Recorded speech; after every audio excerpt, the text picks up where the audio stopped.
Hey, Rigsby here, and in today's episode, I'm sitting down with my good friend and longtime colleague on so many different projects, Justin Yule, and we're just going to dive deep on kind of what's happening now in our businesses and how this whole ideal business thing has evolved, because boy, it's been a while.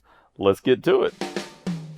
Welcome to the Fitness Business School podcast, the show for fitness business owners who want to grow their income, increase their impact, and improve their lifestyle. Be sure to listen till the end of this episode because we have a brand new special offer exclusive for listeners. So stay tuned. Justin, welcome to the show. Thanks for having me once again. I wanted to just sit down and chat. I know, gosh, it has been fast approaching 9 years since we restarted this whole approach to business and introduced the idea of an ideal business. Mm-hmm. You worked with me to introduce the initial mastermind, the initial coaching group. We held the Ideal Business Workshop. We did the Ideal Business Blueprint. So we really hit the ground running all the way back in 2015, 2016. And man, it's been fun. It's been such a strange and winding road. Your business has evolved like so many, with integrating challenges, going through the pandemic, and now the direction that you're taking. And so really what I want to do is just talk about how your thoughts on your ideal business have evolved over the past handful of years. Yeah, absolutely. And part of it has to do, let's face it, has to do with getting older. So some of the things in terms of life are changing. There's a time when you're younger and you don't mind living in the gym from opening to closing. Interestingly enough, the pandemic obviously closed the gym. We were closed for a total of 5 months when you combine the two closings. And obviously we had to make the very quick, within 12 hours, transition to the online training. And that online piece is still going. I'd say probably about 30% of my clients have stuck with that version. So I've been spending more time over there. And also within the process, one of the advantages or wins, if we want to look at put the silver lining on the pandemic, as things slowed down a little bit, it gave my wife Janelle an opportunity to go and get a couple of advanced certifications and change the direction of lean in the direction of where she was going in terms of her passion, her interest around gut health and hormone and mindset, the kind of combination of those three pieces in working primarily with women who, as she said, have tried all the things to heal, and she works with them on a much deeper level to do holistic healing. So that obviously started locally with our clients that we had at the gym, because that's where you start. You start with your local network, right?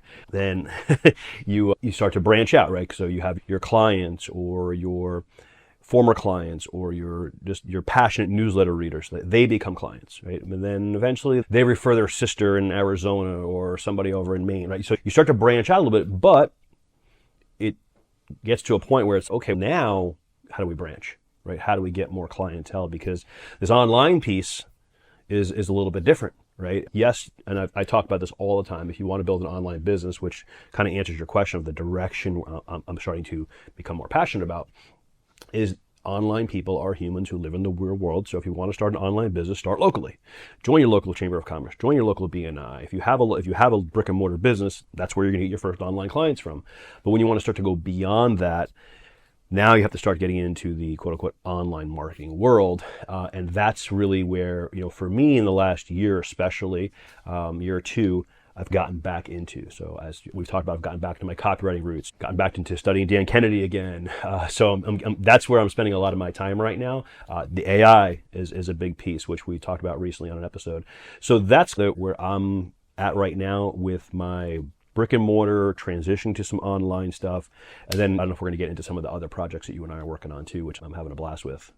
I think what's so interesting but instructive too with all of this is, so when you and I initially connected, you were a very successful trainer in a leadership role in Lifetime Fitness, and you wanted to move out and do your own thing. So at that point, ideal to you was owning your own business. 100%. and it looked great at the Lake Boot Camp, Yeah. and a boot camp with low overhead that used resistance bands. And quick shout out Dave Schmitz. to Dave Schmitz and resistance band training. And then you moved into the first location, like in a strip center Yep. that was next to a Chipotle and Yeah. all that. Pizza And Hut too. yeah, and you had version 1.0 of the facility. Yeah. And that was a big leap, and that was an exciting time in you guys' life.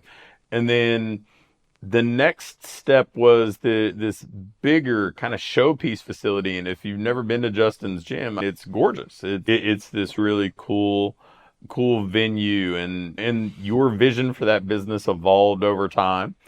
And then as things moved on, and I mean, it should be noted, I mean, you guys built a new gorgeous house. Mm-hmm. You started to get involved in short-term rentals, real estate as an investment property, since we talk so often about this type of business being a cash flow business Yes. more so than a cash out business. So going and taking some of that money and investing in assets that have a cash out component.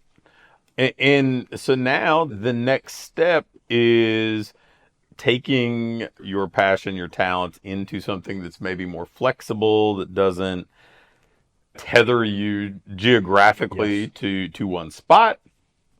It doesn't require you to necessarily be in the gym. You're still working. That's the thing that I always am to remind people of, like, your ideal business still is a business and you still play a role in it. Now, the role you may play is Different. yeah, it may evolve. Yeah. And in your case, you're talking about, hey, my role is going to center around these passions that are tied to marketing and strategy.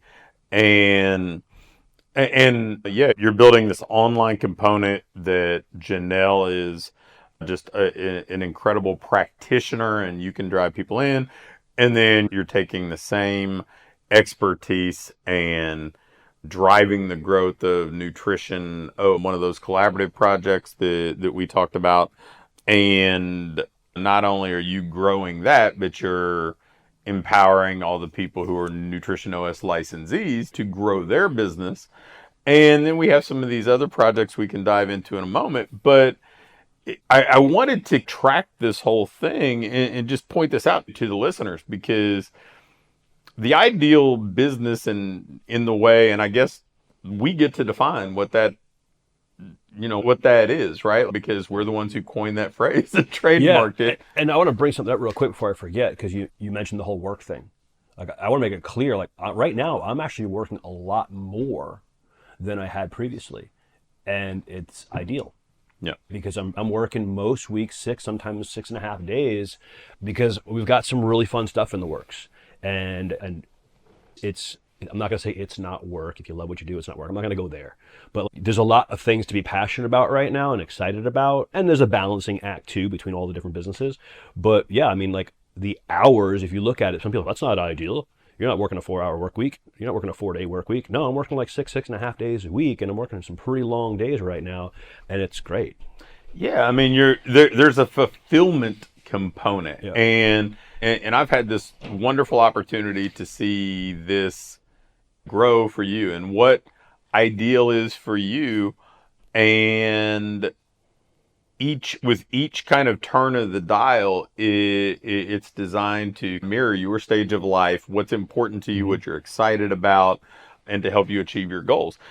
We're both close with Doug Sperling, and we've watched him go through the same thing, where in the beginning it was like, hey, I've got a facility, and then I'm making the facility something that operates largely without me being inside it, and then I'm getting into some local real estate by doing that, and then short-term real estate. But I know we're about to host a mastermind, and Doug's going to come just hang out. Doug's in like Pigeon Forge, Tennessee right now, checking on a cabin. Yeah. And then driving up here. That is not, hey, I'm just sitting back with my real estate empire Right. and just watching the bank account climb. It's no, he's going to go check on it, but he's excited about it.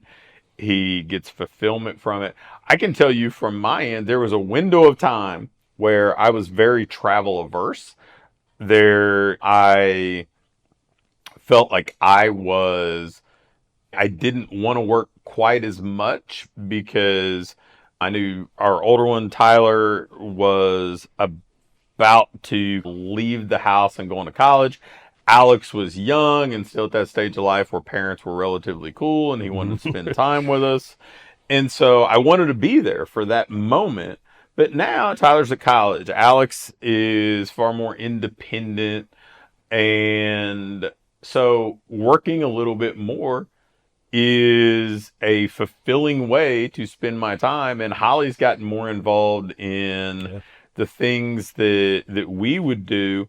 And so it's been enjoyable and a new and fulfilling experience to do that. And I'm using that word fulfilling a lot because we each have, the time that we have. And if we're investing that in things that we're enjoying, they're helping us reach our goals, to me, that's ideal. Yeah. It does, because if somebody says, hey, you only need to work 10 hours a week or whatever, I've had plenty of weeks where I've only worked 10 hours a week. I've taken more vacations in the last 8 years than most people would take in 2 lifetimes. I've been able to do a lot of that, but right now in the season of life I'm in, I'm really excited about some of the projects we're working on, some of the things we're building. It's that time of year where we have clients coming in for meetings, and I don't want my business to be 100% online. I want it to be flexible, but I love spending time. I love when you get to come to town. I enjoy hosting these meetings and getting to spend time with people. These are my people. These are the people that I enjoy as much as anybody. And I think I wanted to just dig into this a little bit because the idea of building an ideal business is what's ideal for you is always evolving. That's a key point right there, because you mentioned seasons of life. You talk about the ideal business evolving. And I know you're someone who would say, I'm not real big on doing 5 and 10 year business plans because so much is going to change. And I look back, I'm like, what I thought my business was going to look like 5 years ago, you throw the pandemic in there, forget about it, as they say. But even without that, so there's a vision for where I want the Transformation Club to go, Janelle's coaching business to go, Nutrition OS, some of these other projects that we're working on that we're not putting out there yet. So it's okay. This is what, and we're here to talk about. We have some meetings today about 2024, but we're not talking about 2030. Yes, and I would love to be able to predict the future, but that's just not part of my skill set. And you have the ability to shape things in the direction you want to go, and if you're doing it the right way, it creates more opportunities for you down the line. That's one of the keys. If you're actually building your ideal business, the better you do it building today, the more opportunities it creates for you tomorrow. The things that you're talking about doing with Janelle, the projects that we have in motion, are all largely a result of the good work that you had done leading up to that. Yeah, it's interesting too, because I look at vision for the future, and something that kind of hit me a little bit last year at 47 or 48 now, like looking at that marker of 50 and where do I want to be at 50, and having a vision. And part of that is, you mentioned the flexibility. You mentioned not being locked into one location. For those who don't know, I live in Minnesota and it's cold in the wintertime, and I don't want to be there in the wintertime. So it's part of my vision to not be there. Being open and flexible to the vehicle is very important, because Nutrition OS didn't exist when I was 47 thinking about being 50. Yeah. I wasn't part of it until earlier this year when you and Dr. Mike brought me in. Something else you and I, Dr. Mike, are working on. That was not an opportunity. Something else we're working on was not an opportunity. The AI stuff that we're talking about was not an opportunity. So there's 4 projects we're working on right now that didn't exist 12 months ago in my world. But the vision for where I want to be, and these are vehicles to help me get to that vision. So I'm looking at the vision picture of Walt Disney right behind you. I think that's a key point in your ideal business. Yeah, it's funny when you talk about this didn't exist or that didn't exist. I was having a conversation with somebody yesterday. I said, this was not one of the options the guidance counselor would have given me when I was in high school, right? This wasn't that thing. And I could have never foresaw being able to have a career and a business like I've had. But I think that if you do good work where you're at. And this was something I learned long ago as a college baseball coach. They would say, make the big time where you are, right? Do good work where you are.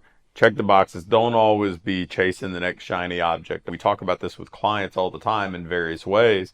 And it's, hey, go get the clients that you need to get. Go employ a financial system that allows you to pay yourself first and put some money away.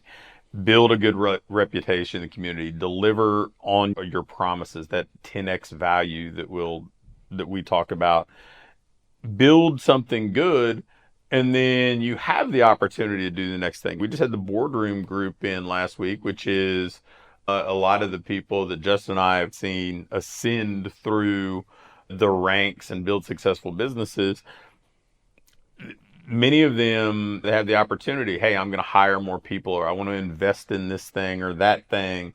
People were talking about acquiring other businesses or investing in real estate while we were there.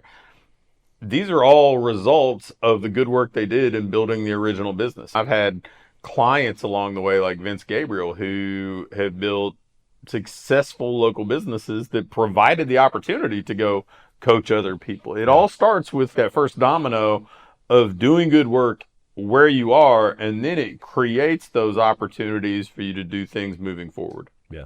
Bob Proctor used to say something along the lines of, do far more than you're paid for, and you'll get paid more than you can ever imagine. Something to that effect. Like, just put in the work and deliver. You talked about 10x, delivering a 10x back, and it'll show up 100 times later.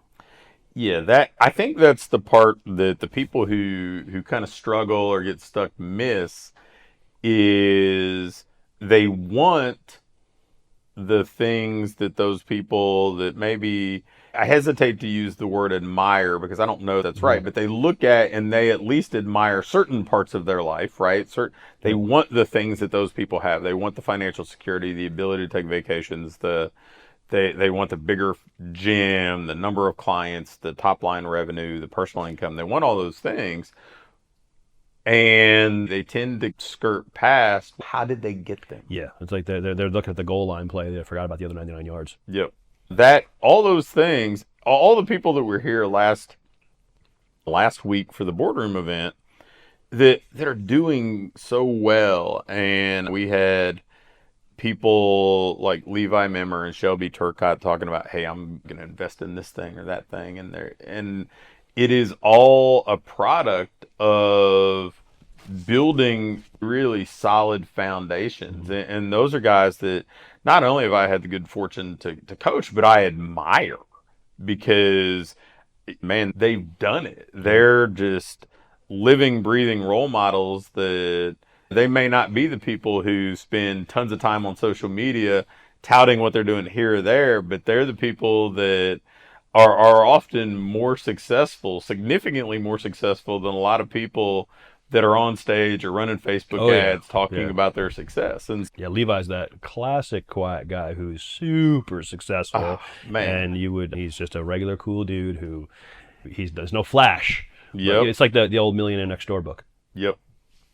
They just spending time around those guys, it makes me better. And in fact, one of my goals for the upcoming year, like, we run these meetings separately, and only once, coming right out of the pandemic, did we overlap the meeting for the kind of up and comers with the people who are a little bit more advanced.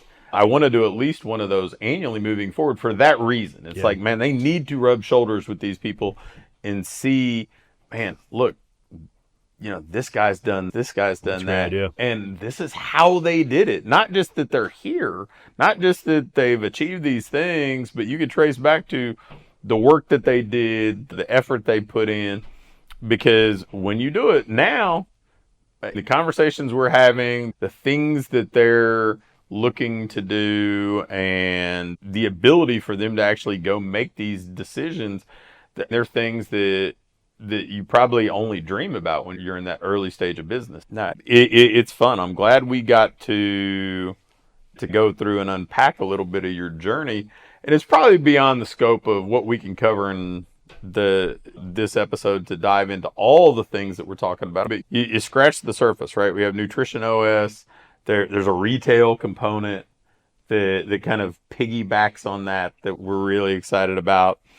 It appears we get to turn back the clock and do some work with our old buddy BJ Gador, right? Yeah, looking forward to that. That'll be fun. Yeah, that's one of the other kind of Talk about full circle, though. yeah. If you go back to my ideal business, like when I was still at Lifetime when I met you, and when I joined the Bootcamp Blueprint, which you and BJ were founders of, I was actually still working for Lifetime because I was like, at that point, it was like, I just want the education and I want the connections. Like, what is happening outside of these four walls that I'm locked inside of? And was doing great, but what else is out there? And I think it's funny, and here we are a couple hours from now, we'll be having a pretty deep dive with BJ about another project. Yeah, that's another piece of this whole ideal business, right? Like you want to work with people who make you better, people that you enjoy working with. And I think over time you call that group of people, and it's fascinating too when you think about it. Two of the people who had the most impact, two of the three people who had the most impact, and I've said this before, you, BJ Gador, and Bandman, Dave Schmitz. Yeah. Three biggest impacts of people of me starting my business, all for different reasons. And you, me, and BJ are working on a project together. We'll talk about, and here we are how many years later, 14 years later from when I first started. And I'm in contact with Dave still. We've talked about a few different things. So yeah, it's cool to talk about. There's that side of the ideal business, right? There's a social side, there's a connection side that I think maybe a lot of people don't think about. Yeah, I think that you get to choose a lot of these things. I mean, your business is going to involve work. Your business is going to involve people. Your business is going to require you to have an impact and actually deliver solutions and value to others. But you get to decide what a lot of those things are. And I'm still in pretty regular contact with the bandman, Dave Schmitz, as well. You choose, you have the ability to choose some of who you're spending your time with, what type of impact you're having, the type of work, the role you're playing in many cases. And for me, that's ideal. That's what we're trying to accomplish. It's not the absence of work, it's the quality of work, the enjoyment you derive from work, the impact you're having. And I'll just maybe throw a plug in there for getting to live events, joining mastermind groups, getting involved in workshops, because that's where you make the connections and build the relationships. Yeah, it is one of those kind of springboards that allow you to go faster, further than all the course. And we talked about this. I listened to a course on my drive yesterday that I was going. I'll study and learn in as many different ways as I can, but all of that goes faster when you get to spend time together. All of that, it just has more impact. So if you're not putting that on your calendar for the upcoming year, I would change that in a hurry if I were you. Yeah, just go and absorb and get involved and give. Right. Don't go with maybe one day I'll get to work with this guy. That's not how it evolves. Yeah. Right. I will say, did I at one point go, God, it'd be awesome to work with this guy one day? Yeah, absolutely. I did. And I obviously been working with you for a long time. BJ and I used to do stuff together back in the Workout Muse days, where I used to write for him. Now we're back together. I've done stuff with Bandman. So it's like you develop these relationships with Fred Zoller and with Doug. To be able to, if I got an STR question, to have a relationship, to be able to call Doug and ask him a question or shoot him an email, that doesn't come without relationships. Yeah. And you need to have those relationships, and you get those in these in-person meetings for sure. And it goes without saying that Paul is here managing this podcast extravaganza that we have going on, and that's another good example. You find people you enjoy working with, that there's some collaborative benefit, and that's part of having your ideal benefit. Paul came to Minnesota a few years back, did a whole bunch of filming for a couple of days for me, and we still use that stuff. So that's relationships. Paul's a legend. All right, that seems like the perfect thing to end this episode on. Paul's a legend, right? So, guys, hopefully you tolerated and even enjoyed our kind of unpacking and backtracking a little bit through history, because I think it's really important. I think it's critical even to understand that this ideal business isn't some finish line that you get across. It's this continual evolution of what you want out of your professional life, what kind of impact you want to have, what kind of role you want to play, what kind of people you want to work with. And you're building this, you're continually building it and evolving it so that ultimately you can have the best possible career that gives you the income, the impact, and the lifestyle you want. So with that, Justin, thank you. Thank you. Paul, thank you. And until next time, we'll see you soon. Thanks for listening to this episode of the Fitness Business School. Before you go, I have a quick announcement. One of the things that we've been doing with our current clients is taking them through this ideal business diagnostic. And really what it is, this checklist that allows you to pinpoint exactly what your business needs next so you can keep improving, keep growing, and build a business that you love to own. One that pays you well, one that allows you to have the impact you want to have, and one that allows you to have a lifestyle that you truly enjoy. In this diagnostic, we walk through everything and we do an evaluation and can instantly pinpoint what you need to do next to build that business that you want. I'm going to extend this opportunity to get on with either me or my team and take you through this evaluation and fix your business's most vital needs fast. So if we take you through this, you're going to be able to make those vital changes that you need to finally have what I call your ideal business. If you'd be interested in going through this entirely free, risk-free diagnostic with us and learn what you already have in place, what you're doing well, and where your greatest opportunities for rapid improvement are, just shoot me an email with diagnostic in the subject line to pat@patrigsby.com. Again, an email to pat@patrigsby.com with diagnostic in the subject line will get you scheduled and take you through this evaluation to help you build the business you want.